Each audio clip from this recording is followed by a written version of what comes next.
গণ অভ্যুত্থানের মুখে গত 5 আগস্ট ভারতে পালিয়ে যান সাবেক প্রধানমন্ত্রী শেখ হাসিনা। তাকে ফেরত চেয়ে ইতিমধ্যে কূটনৈতিক পর্যায়ে চিঠি দিয়েছে বাংলাদেশ সরকার।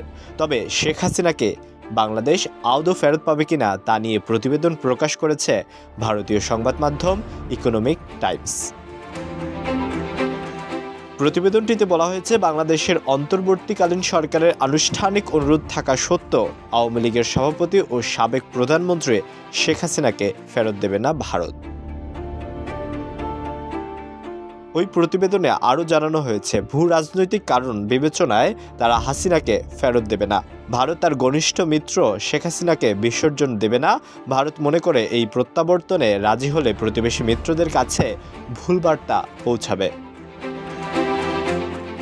উচ্চ পর্যায়ের সূত্রের বরাত দিয়ে পত্রিকাটি আরও বলেছে, বাংলাদেশের বর্তমান মোহাম্মদ ইউনূস সরকারের চাপ থাকা সত্ত্বেও এ বিষয়ে দ্রুত কোনো সিদ্ধান্ত নেবে না ভারত। অনুরোধটি তারা সতর্কতার সঙ্গে পর্যালোচনা করবে এবং এতে কয়েক মাস সময়ও লেগে যেতে পারে। শেখ হাসিনা ভারতের স্বার্থ রক্ষা করেছেন উল্লেখ করে প্রতিবেদনে বলা হয়, শেখ হাসিনা ভারতের স্বার্থ রক্ষা করেছেন, উগ্রপন্থীদের বিরুদ্ধে ব্যবস্থা নিয়েছেন এবং ভারতের সঙ্গে উপ-আঞ্চলিক সহযোগিতা বাড়িয়েছেন। এই বিবেচনায় পর্যালোচনার সময় নেবেন তারা। তাছাড়া ভারত বাংলাদেশ প্রত্যাবর্তন চুক্তি অনুযায়ী রাজনৈতিক ধরনের অনুরোধগুলো কার্যকর করার সুযোগও নেই।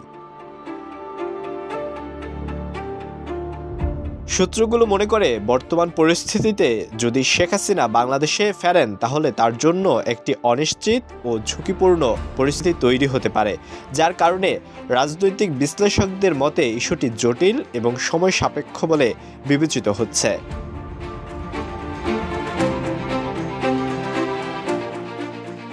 ভারতের দাবি, দেশটির অতিথি গ্রহণের ক্ষেত্রে একটি দীর্ঘ ঐতিহ্য রয়েছে, যার মধ্যে তিব্বতী বৌদ্ধদের আধ্যাত্মিক নেতা দালাই লামাও অন্তর্ভুক্ত রয়েছে।